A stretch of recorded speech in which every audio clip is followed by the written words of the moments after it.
Hi, I'm Daniel from Ratings.com. Today we're testing the Sony X900F. It is a great TV with good picture quality from directly in front, but the colors degrade at an angle. It is a slight improvement over the X900E, but not by much. We bought the 55-inch model, but it is also available in sizes from 49 to 85 inches. We expect these sizes to have similar picture quality, but bigger TVs usually have more uniformity issues. We'll start by looking at the design of the TV, and then go into the picture quality and features. We will compare the X900F to other TVs on the market at the moment, but note that this is one of the first TVs released this year, so the competition will change as more models are released. The design of the X900F is great.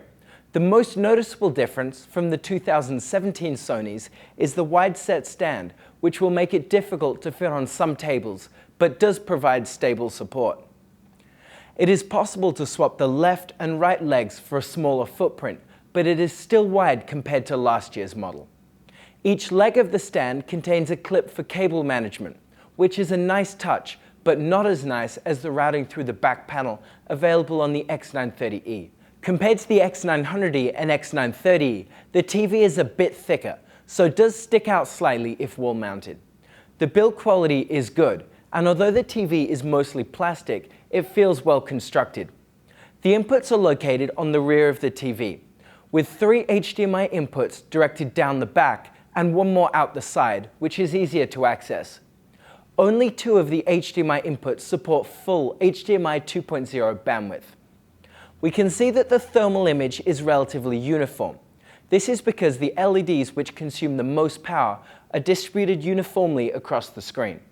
This is in contrast to edge-lit TVs, which are much hotter around the sides. Now we'll move on to the picture quality. We'll be comparing the performance directly with 2017 models, as this is the first release of the year. If you want to see how it compares to other TVs released throughout the year, then subscribe to our channel, or follow the review page on our website for up-to-date comparisons. The high native contrast ratio is in the same ballpark as other TVs with V8 panels, which is good and provides deep blacks in a dark room. It is not as good as the perfect blacks of OLEDs, but provides better dark scene performance than IPS TVs such as the LG SJ9500. The X900F has a full array backlight, which works well to provide deep blacks and to limit blooming, but can be a bit too aggressive, dimming small highlights considerably. The resulting performance is a bit better than last year's X900E and is more similar to the X930E. It is much more effective than edge-lit Samsung and LG TVs such as the SJ9500, which produce significant vertical blooming. The grey uniformity of the screen is good, and dirty screen effects shouldn't be an issue for watching sports. The edges of the screen are a bit darker though. Like most LED TVs, the image loses accuracy when viewed at an angle. OLED TVs like the LG B7 and IPS TVs like the SJ9500 can maintain much better colors from the side, so maybe a better pick for a wide living room. The reflection handling is great and should be fine for most rooms, but isn't quite as good as the glossy finishes found on the LG B7 and Samsung QLEDs. For a very bright room with lots of direct light, this may be distracting.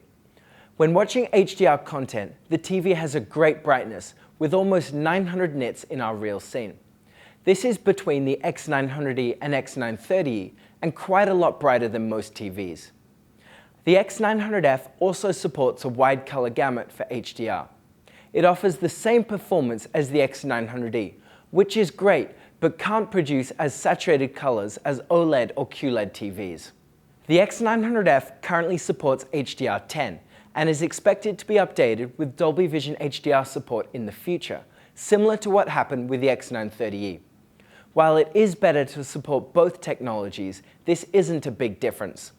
Dolby Vision is technically superior, but HDR10 already exceeds the capabilities of current TVs and is much more widely available. If you are interested, you can read more about this in the description below. The response time is excellent, so only a short trail can be seen when watching sports or playing fast-paced games. The backlight flickers, but at a high frequency of 720 Hz, so the image appears smooth, without the duplications visible on the LG SJ9500. The TV also has options to adjust the flickering behavior, which works well to adjust the motion as you prefer. Compared to last year's X900E and X930E, there is a new behavior which is marketed as X-Motion Clarity. This causes different zones of the TV to adjust the pattern of flicker, producing different motion.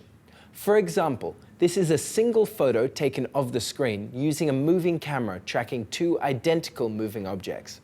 The blur is different due to the different flickering of each zone.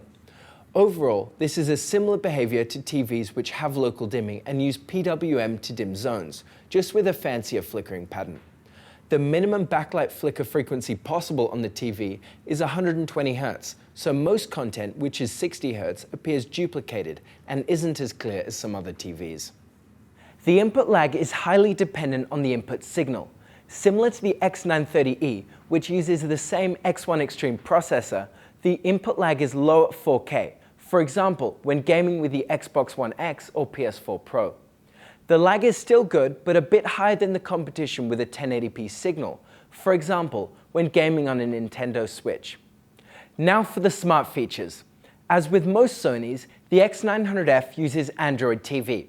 It is a very open platform with the widest availability of apps, but it also feels quite slow and unintuitive to use. The remote includes a button for Google Assistant, which allows for a variety of commands, such as asking about the weather or playing content on Netflix. So overall, the X900F is a great TV, but improvements are marginal over last year's X900E. Between these two TVs, people should just go with whichever is cheaper. LG OLED TVs, such as the B7, have better picture quality, especially when viewed in a dark room. They also remain accurate at an angle, which is good for those with wide seating. Depending on your use, there may be a possibility of burn-in though, so if this is a concern, you should go with an LCD TV. 2017 Samsung QLED TVs, such as the Q8C, can produce very colorful images and do have better reflection handling in a bright room, but have worse dark scene performance and can't produce bright HDR highlights in real scenes. Between a 2017 QLED and the X900F, the Sony is a better choice. We haven't reviewed a 2018 QLED yet, so we don't know how these newer models will compare. We plan to review the Q9FN in the coming weeks. LG LCD TVs, such as the SJ9500, remain accurate when viewed at an angle, so are a good pick for those who have wide seating, but offer poor dark scene performance with blacks that appear grey. For a bright room with wide seating, it may be a good choice, but if you watch from in front or the room sometimes gets dark, then the X900F is a better choice. So that's it. You can check out all of the measurements on our website.